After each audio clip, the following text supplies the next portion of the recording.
संभल के सीईओ ने फिर से बयान दे दिया है।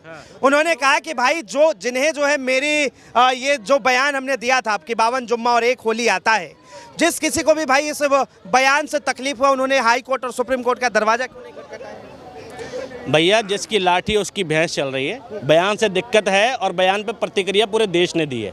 ये उस सीईओ साहब को समझना चाहिए कि पूरे देश ने प्रतिक्रिया दी है और एक प्रतिक्रिया नहीं आई है, हजारों लाखों करोड़ों लोगों ने प्रतिक्रिया दी है। इतनी प्रतिक्रिया के बाद भी कोई व्यक्ति ढीठ बने की बात कर रहा है कि दिक्कत है तो कोर्ट में क्यों नहीं गए। सबको मालूम है कोर्ट में क्या होगा, कोर्ट की प्रोसीडिंग क्या है, कोर्ट की प्रक्रिया क्या है। आदमी खुद भी परेशान होता है, सामने वाले को भी परेशान करता है। ठीक है, हमारे कोर्ट की प्रोसीडिंग एक लंबी प्रक्रिया है और तुम्हारे को जवाब ऑन द स्पॉट लोगों ने सोशल मीडिया के माध्यम से दिया।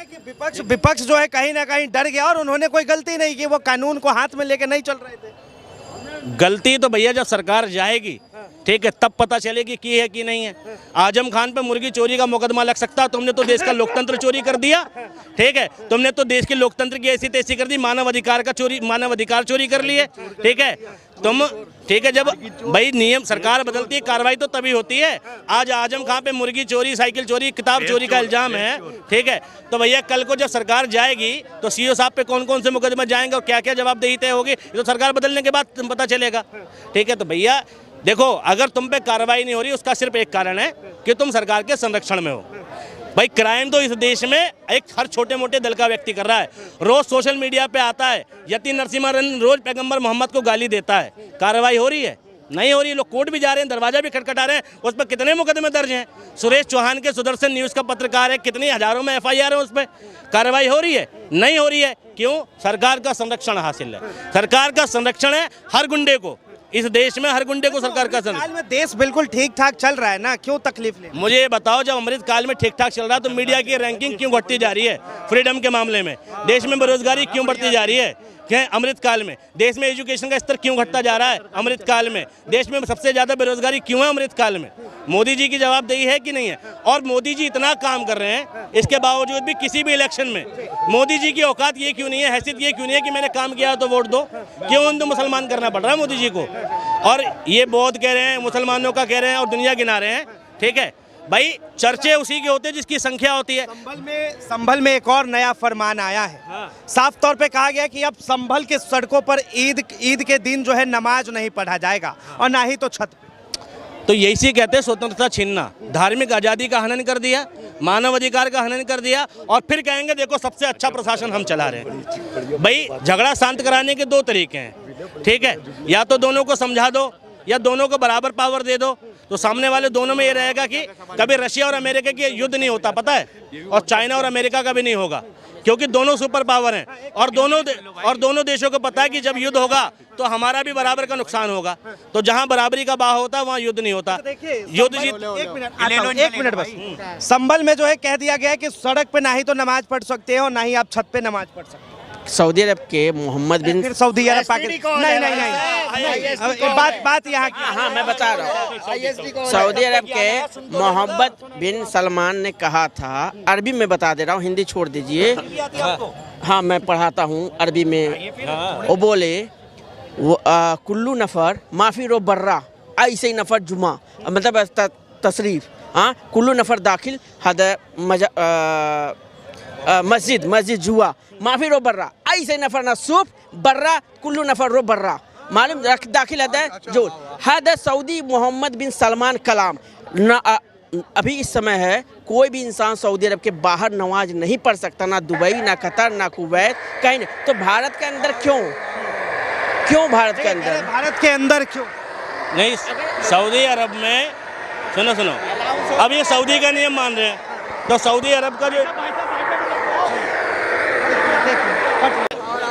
अगर ये सऊदी का नियम मान रहे हैं तो सऊदी में शरीयत चलती है, शरीयत लागू करवाओगे क्या? यहाँ सऊदी के नियम से चलोगे? सऊदी के तो बहुत सारे नियम है कि भैया अगर नमाज का टाइम हो जाओ तो सड़कों पर दुकानें छोड़ के चले जाओ और नमाज पढ़ो, उसकी दुकान पर चोरी नहीं होती। वर्तमान समय में नहीं लग रहा है। चोरी पे हाथ काट देते, कटवाओगे यहाँ बलात्कार?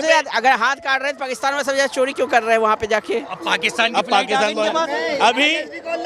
अभी सऊदी देखो, जहां प्रतिबंध की बात आएगी वहां ये सऊदी का नियम मानेंगे, और जहां फ्रीडम की बात आएगी वहां हिंदुस्तान का नियम मानेंगे। अपने हिसाब से व्यवस्था कर ले। वही होली में मांस चाहिए, होली में मीट से मजा आता है तो होली में मीट खाएंगे, नवरात्रि में नहीं खाएंगे।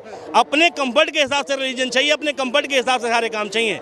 भैया नियम भारत में संविधान है, और भारत का संविधान हमें आज़ादी देता है, और इस देश में संविधान की चलेगी, सऊदी के इमाम की नहीं चलती है।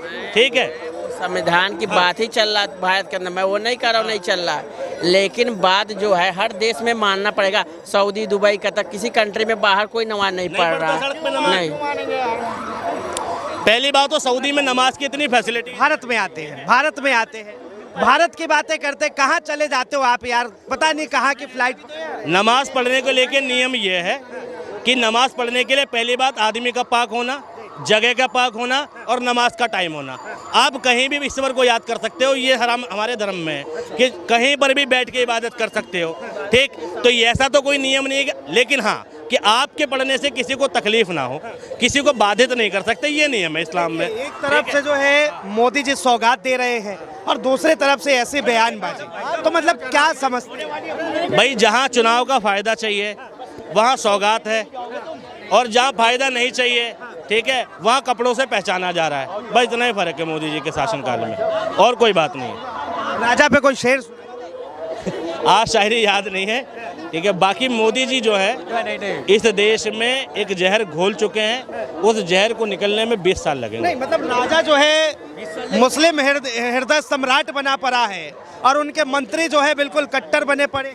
तो मोदी जी कितना भी कोशिश कर ले शेर बनने की, मुसलमानों के हृदय सम्राट बनने की, लेकिन अंततः उनका हिंदुत्व जागे जाएगा, इलेक्शन आने दो। अब विपक्ष के नेता कह रहे कि भाई इसमें जो है राजनीति की बू आ रही है, क्योंकि हिंदुओं को जो है गुजिया नहीं खिलाया और मुसलमानों को जो है ये किट दे रहे हैं। मैं तो चाहता हूँ योगी आदित्यनाथ एक दिन प्रधानमंत्री बने, हाँ, और उसके बाद उस व्यक्ति को समझ में आए कि जिस बिस्तर पर बैठा जाता है, ठीक है, वो कितने कांटों का होता है। एक प्रदेश के मुख्यमंत्री बन के फाउंडेशन है नहीं, तुम जो मर्जी बयान दे सकते हो। जब तुम प्रधानमंत्री बनोगे और गल्फ कंट्री में जाओगे, मुस्लिम कंट्री में जाओगे, और वहाँ झुकना पड़ेगा, गले मिलना पड़ेगा टोपी वालों से, तब पता चलेगा कि कितने गट्स है इस प्रदेश के मुख्यमंत्री में। तो भैया मोदी जी सिर्फ एक्टिंग करना जानते हैं, एक्टर बहुत अच्छा है हमारा राजा, इसके अलावा और कुछ नहीं। शेर भी तो है, हैं? ना जंग सर्कस का शेर है, रिंग मास्टर गौतम अडानी, और कोई शेर नहीं। बहुत बहुत धन्यवाद तमाम जानकारी के लिए। तो सुना आपने किस तरह से जो है इन्होंने अपनी बातें रखी। बहरहाल इसे लेकर आपकी क्या राय है, अपनी प्रतिक्रिया जरूर दें। फिलहाल के लिए इतना ही। ऐसे तमाम खबरों के लिए देखते रहे DS4 न्यूज़।